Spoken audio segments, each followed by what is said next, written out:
और राहुल गांधी बोलते हैं असम की पहचान बदरुद्दीन है। बोलो असम की पहचान बदरुद्दीन है क्या? बोलो असम की पहचान बदरुद्दीन है क्या? असम की पहचान है तो गोपीनाथ बोरदोलोई है। असम की पहचान है तो भूपेन हजारिका है। असम की पहचान है तो श्रीमंत शंकर देव है। इसको समझना चाहिए। मित्रों, ये सारी बातें मैं आपके सामने इसलिए कह रहा हूं क्योंकि हमको समझना पड़ेगा कि एक तरफ हम काम करने वाले लोग हैं और एक तरफ नारा लगा करके लोगों को धोखा देने वाले लोग हैं। अभी राहुल गांधी पीछे आए, उन्होंने अपने फेसबुक पर फोटो लगाया, आगे खुद खड़े थे, पीछे चाय का बागान था। मैंने तहकीकात की तो पता चला कि राहुल गांधी भारत के और चाय का बागान ताइवान का। अगली बार आए तो फिर फोटो लगाया तो राहुल गांधी आगे और श्रीलंका का चाय बागान पीछे। क्या उनको असम का चाय बागान दिखाने में दिक्कत होती है क्या? क्या उनको असम का चाय बागान दिखाने में दिक्कत होती है क्या? अब जब वो आएंगे तो उनको पूछना और कहना कि आपको ताइवान और श्रीलंका ही पसंद है, आप यहां हमारा वोट लेने क्यों आए हो? ये मुद्दे हैं जिसके बारे में हमको चिंता करनी चाहिए और इसके बारे में चर्चा करनी चाहिए। मित्रों, आप बताइए, 5 साल के अंदर सर्बानंद सोनोवाल और हेमंत बिश्व शर्मा ने आपके लिए काम किया कि नहीं किया? आपके लिए विकास किया कि नहीं किया? अब हम एक लंबी छलांग लगा रहे हैं अगले 5 साल में, और वो लंबी छलांग है असम को बाढ़ मुक्त कर देना, फ्लड मुक्त कर देना। ये जो ब्रह्मपुत्र के माध्यम से जो फ्लड आता है, इसका सैटेलाइट सर्वे होगा, रिजर्वायर बनेंगे और आगे चल करके हम इस बाढ़ को रोकने का पूरा प्रयत्न करेंगे। इसके लिए धन भी लगाएंगे, मन भी लगाएंगे, तन भी लगाएंगे। ये हमको काम है। दूसरा, अरुणोदय, इसमें हम 30 लाख बहनों को और 3,000 रुपए 30 लाख बहनों को हम देने का काम करेंगे। यह भी हमको ये छोटी घटना नहीं है बहनों। मैं देख रहा हूं यहां मातृशक्ति खड़ी है हमारे सामने। ये माताएं, ये बहनें, इन्होंने ताकत दी है समाज को आगे बढ़ाने की। इसको मोदी जी समझते हैं और इसलिए मातृशक्ति की चिंता करते हुए अरुणोदय में माताओं के पास कुछ आर्थिक सबलता आए, वो अपने बच्चों की चिंता कर सके, पढ़ाई दवाई की चिंता कर सके। इसलिए 3,000 रुपए उनको देना, 30 लाख बहनों को देना, ये तय हुआ है। ये हमारे नामघर, हमारे क्षेत्र, हमारे जो नामघर है, बताओ इनकी जमीन हड़पी जा रही थी कि नहीं हड़पी जा रही थी? इनकी जमीन ली जा रही थी कि नहीं ली जा रही थी? अब कोई इनकी जमीन नहीं लेगा, इनकी जमीन वापस लौटाई जाएगी और 2.5 लाख रुपए के हिसाब से प्रति नामघर को फिर से चीफ बनाया जाएगा। इसकी हम चिंता करेंगे। बच्चियों को 8 साल के 8 क्लास से ऊपर स्कूल जाने के लिए साइकिल की प्रावधान किया जाएगा। आप देखिए कैसे सर्बानंद सोनोवाल और हेमंत बिश्व शर्मा सोचते हैं। बच्चों के लिए, बहनों के लिए, उनके लिए साइकिल का प्रावधान किया जाएगा। लंबे समय से आप डिलिमिटेशन से बचे हुए थे, आपका डिलिमिटेशन नहीं हुआ है, अब आपका डिलिमिटेशन होगा और सही हकदार सही तरीके से आप अपना मताधिकार करते हुए अपना तय करेंगे और भविष्य इसको हम तय करेंगे। उसी तरीके से 2 लाख जॉब्स हम देंगे। 1 लाख जो रोजगार है वो हम 1 साल के अंदर देंगे। 2022 के मार्च तक 1 लाख हम नौकरियां देंगे। इसी तरीके से 8 लाख हम नौकरियां 5 साल के अंदर देंगे। प्रति साल 2 लाख के आसपास देंगे। 10 लाख लोगों को हम नौकरी देंगे। हम स्वरोजगार के लिए असम को सबसे बड़ा सेंटर बनाएंगे और इसके लिए स्वामी विवेकानंद आसाम यूथ एम्प्लॉयमेंट योजना, इसमें 2 लाख यूथ को स्वरोजगार के लिए हम अपना, ये हमारा संकल्प है, इसको हम पूरा करेंगे, ये हम आपको बताना चाहते हैं। हम असम के गांव को आत्मनिर्भर बनाएंगे, जहां खेती से लेकर पोल्ट्री से लेकर हर तरीके के व्यवसायों को आगे बढ़ाने का काम भारतीय जनता पार्टी की सरकार करेगी। ये हम आपको मैं बताना चाहता हूं कि हमने बांस की खेती पर उसके कानून बदल दिए।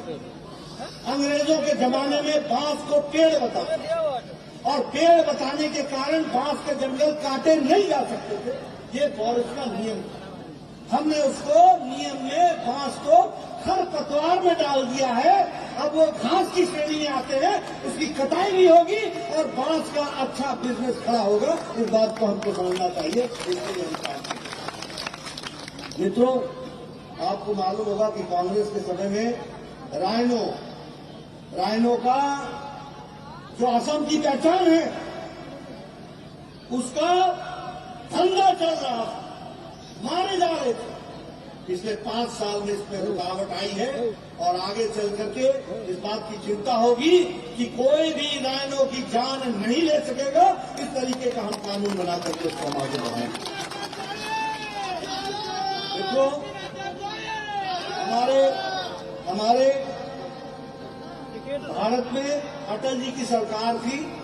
असम की संस्कृति के रक्षा और असम को पहचान मिली है, तो वह हमेशा एनडीए की सरकार में मिली है। आप बताइए, जब अटल जी की सरकार थी तभी गोपीनाथ बोरदोलोई जी को भारत रत्न मिला है, ये हमको ध्यान में रखना चाहिए। आप बताइए, भूपेन हजारिका, असम की पहचान, देश की पहचान, उनको भी भारत रत्न तब मिला जब नरेंद्र मोदी जी प्रधानमंत्री रहे, तब मिला। इस बात को हमको समझना चाहिए, उनके रहते मिला। माधव देव, हमारे जो कला क्षेत्र है, इसके लिए 43 करोड़ रुपए की व्यवस्था की गई है।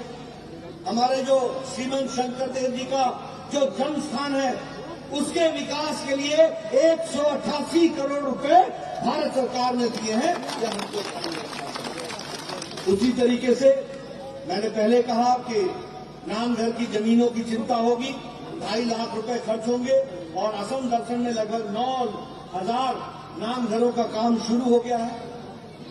आपको मालूम है, पिछले 50 साल से असम बोलो आग में जल रहा था कि नहीं जल रहा था, बोलो आंदोलन चल रहा था कि नहीं चल रहा था, चल रहा था कि नहीं चल रहा था, 50 साल से चल रहा था। 50 साल से हजारों लोग मारे गए, हजारों सिक्योरिटी वाले मारे गए,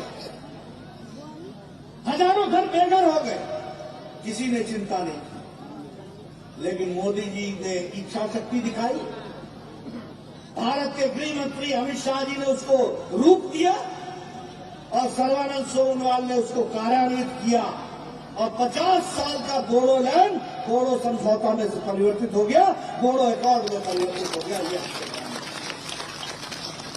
असम की पहचान भी बनाए रखी, बोडो की समस्या को भी समझा। 1500 करोड़ रुपए दिए गए, 4,000 लोगों ने सरेंडर किया, 2,000 लोगों ने बाद में सरेंडर किया। 4,000 असॉल्ट राइफल सरेंडर हुए हैं। 4,000। आप समझो कि असम में 4,000 असॉल्ट राइफल का सरेंडर होने का मतलब असम की शांति का दूसरा रूप बन जाता है। ये हमको समझना है। और ये सब करने के साथ साथ 4 लाख रुपए उनको वन टाइम सेटलमेंट, जो लोग औजार अपना हथियार छोड़ करके आए उनको 4 लाख रुपए वन टाइम सेटलमेंट दिया गया और 3 साल के लिए 6,000 रुपए प्रति माह के हिसाब से, ताकि वो फिर से समाज में बच सके, इसकी चिंता की गई और 1,500 करोड़ रुपए के हिसाब से बोडोलैंड को फिर से समझौते में परिवर्तित किया गया। ये काम हुआ है, जिसका हमको समझना है। अभी मैं सुन रहा था, कांग्रेस पार्टी की दलील बड़ी जोरदार। क्या कहते हैं कि मनमोहन सिंह यहां से प्राइम मिनिस्टर रहे हैं इसलिए असम की जिम्मेवारी होती है कि आप कांग्रेस को वोट दें। यह देखो, वाह रे वाह। अरे मनमोहन सिंह जी ने असम को दिया क्या, जो आज असम उनको वोट दे कांग्रेस पार्टी को? गैस की रॉयल्टी मनमोहन सिंह जी को देनी थी, नहीं दे सके। एक हफ्ते के अंदर नरेंद्र मोदी जी ने 8,000 करोड़ रुपए दिया तो असम की जनता को दिया। तो आप वोट किसको देंगे? मनमोहन सिंह जी आपने? अच्छा, बोलने में भी शर्म नहीं आती। मनमोहन सिंह जी प्रधानमंत्री रहे इसलिए वोट देते। अरे दिया क्या आपने असम को? क्या मिला असम को? आज अभी मैंने ट्वीट देखा, बोले जुमलेबाजी, राहुल गांधी का ट्वीट था, जुमलेबाजी और प्रगति में अंतर होता। यही तो हम कह रहे हैं। जुमला तो आपकी दादी, पापा, मम्मी ने किया। बोलो, गरीबी हटाओ का नारा किसने लगाया था? गरीबी हटी क्या? जुमला क्या हुआ? बोलो, किसने कहा था कि शासन उनको दो जो शासन कर सके, शासन कर पाए क्या? जुमला किसने किया? जुमला आप करो। रे प्रगति तो नरेंद्र मोदी जी ने किया, जिसने असम की तस्वीर और तकदीर बदल दी। इस बात को हमको समझना चाहिए। चलो, बोगीबील ब्रिज बनाया कि नहीं बनाया? बोलो, 6 साल के अंदर 5 ब्रिज बनाए कि नहीं बनाए मोदी जी ने? बोलो, नैरो गेज को ब्रॉड गेज किया कि नहीं किया? बोलो, 35 बार नरेंद्र मोदी भारत के प्रधानमंत्री असम आकर के विकास में अपना योगदान किया कि नहीं किया? बोलने में भी सोचते नहीं। चाय के बागान में चले गए और वहां फोटो खिंचाने लगे चाय की पत्ती तोड़ने का। देखा आपने? देखा था कि नहीं देखा था? देखा था। चाय की पत्ती कब तोड़ रही थी? मार्च महीने में। पत्ती सूखती अप्रैल महीने में और मार्च महीने में ही तोड़ने लगे। अरे ध्यान रखो, अब आया है अगला अप्रैल महीना, अब दोनों टूटेंगे, वोट भी आएगा और पत्ती भी टूटेगी और तोड़ेंगे। ये भी हमको समझ। अगर बागवान नहीं हो तो क्यों एक्टिंग करते हो? अगर पता नहीं है तो क्यों ये सब करते हो? मित्रों, ये सारी बात आपके सामने मैं इसलिए रख रहा हूं। अभी 13 फाइनेंस कमीशन में असम को मिला, कांग्रेस के यूपीए के जमाने में 80,000 करोड़ रुपए और मोदी जी के जमाने में मिला 1,55,000 करोड़ रुपए। मैं समझा। उसी तरीके से जैसा मैंने कहा, गैस की रॉयल्टी दी गई, इंफ्रास्ट्रक्चर में 11,500 किलोमीटर की सड़क बनी है। 11,500 किलोमीटर 5 सालों में। उसी तरीके से 6 ब्रिज बने हैं 5 साल के अंदर। गुवाहाटी एयरपोर्ट, गोपीनाथ बोरदोलोई एयरपोर्ट में लगभग 1,232 करोड़ रुपए खर्च होकर के उसका एयरपोर्ट का आगे वो बनाया जा रहा है। इसको हमको सोचना चाहिए। स्वच्छ भारत मिशन, यहां 60 लाख इज्जत घर टॉयलेट बने। 60 लाख। देखो मित्रों, आपसे मैं चर्चा करना चाहता हूं। ये टॉयलेट और इज्जत घर सिर्फ इज्जत घर नहीं है, ये महिलाओं के लिए इज्जत है। ये बात हमको समझनी चाहिए, ये हमको ध्यान रखना चाहिए। मैं गांव से आता हूं, मुझे मालूम है लगभग 11 करोड़ इज्जत घर बने हैं। 11 करोड़ पिछले 5 साल में। इसका मतलब 11 करोड़ घर ऐसे थे जहां टॉयलेट नहीं था। इसका मतलब उस घरों की महिलाएं सूर्योदय से पहले अपने दैनिक क्रम को करती थी और सूर्योदय के सूर्यास्त का इंतजार करती थी। ये उनकी हालत थी। 70 साल की आजादी के बाद ये मोदी जी हैं जिन्होंने 11 करोड़ इज्जत घर बनाकर महिलाओं को इज्जत दी है। इस बात को हमको समझना चाहिए। और असम में 60 लाख बहनों को इज्जत दी। मैं सही बोल रहा हूं कि नहीं बोल रहा हूं? मैं सब बोल रहा हूं कि नहीं बोल रहा हूं? इसको हमको ध्यान रखना। उज्ज्वला योजना, 8 करोड़ लोगों को गैस का कनेक्शन और सिलेंडर और 1 करोड़ को इस साल और दिया जा रहा है और लगभग 1,38,000 गैस के सिलेंडर यहाँ असम की भूमि में बहनों को दिए गए। ये हमको ध्यान रखना चाहिए। प्रधानमंत्री किसान सम्मान निधि 11 करोड़ किसानों को 6,000 रुपए महीने का 2,000 रुपए ये देने का तय किया है और 2,000 रुपए प्रदेश सरकार ने तय किया है कि आगे चल करके हम देंगे। यानी ये किसान को सम्मान देने का काम किया है और 11 करोड़ किसानों को दिया, जिसमें 16 लाख किसान असम के हैं। ये हमको सिर्फ समझना चाहिए, ये हमको ध्यान रखना चाहिए। उसी तरीके से सौभाग्य योजना में लगभग 17,45,000 लोगों को घर में बिजली का कनेक्शन पहुंचाया गया है। ये हमको ध्यान रखना है। इसलिए मित्रों, मैं आपसे निवेदन करने के लिए आया हूं कि हर तरीके से विकास के लिए हम लोग खुद संकल्प हैं। और जब मैं यहाँ पर आया हूँ तो मैं चंद्रमोहन पटवारी जी के लिए आपसे वोट मांगने आया हूँ। चंद्रमोहन पटवारी राजनेता नहीं है, ये सामाजिक कार्यकर्ता है और समाज के लिए काम करता है।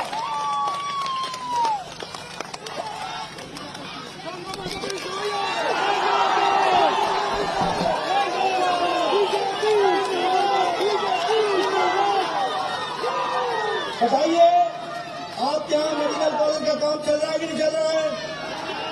मेडिकल कॉलेज का काम चल रहा है कि नहीं चल रहा है? आप बताइए, इंजीनियरिंग कॉलेज का नींव रखा गया कि नहीं रखा गया? आप बताइए, जल जीवन मिशन में 17,410 लोगों को पानी का कनेक्शन पटवारी ने पहुंचाया कि नहीं पहुंचाया? आप बताइए, स्वच्छ भारत मिशन में यहाँ सभी जगह इज्जत घर बन गए कि नहीं बन गए? आप बताइए कि विकास की नई गाथा चंद्रमोहन पटवारी ने यहाँ पर रखी है कि नहीं रखी है? इसलिए 5 साल ये काम कर रहे थे, अब 10 दिन आप काम करेंगे, वोट आप देंगे, अगले 5 साल आप चंद्रमोहन पटवारी जी के साथ सुरक्षित हो जाइए। ये आपसे मैं निवेदन करने आया हूँ। मुझे पूरा विश्वास है कि आप मेरी बात सुनेंगे, ध्यान रखेंगे। देखिए कितना अच्छा मौसम हो गया, मौसम खुल गया। सुबह शुरू में बोलते ना कि इंद्र भगवान की पूजा करो, इंद्र भगवान ने आशीर्वाद दे दिया आपको और मेरी बात आप तक पहुंच सके इसके लिए भी उन्होंने व्यवस्था कर दी। मौसम खुल गया, आप लोगों के साथ आगे आपने राजनीतिक मौसम को खोल देना, इसकी आपने चिंता करनी है। आपने मेरी बात सुनी, आपका बहुत बहुत धन्यवाद। जय आई असम अहम, जय आई अहम, जय आई अहम, जय आई अहम। भारत माता की, भारत माता की, भारत माता की। बहुत बहुत धन्यवाद।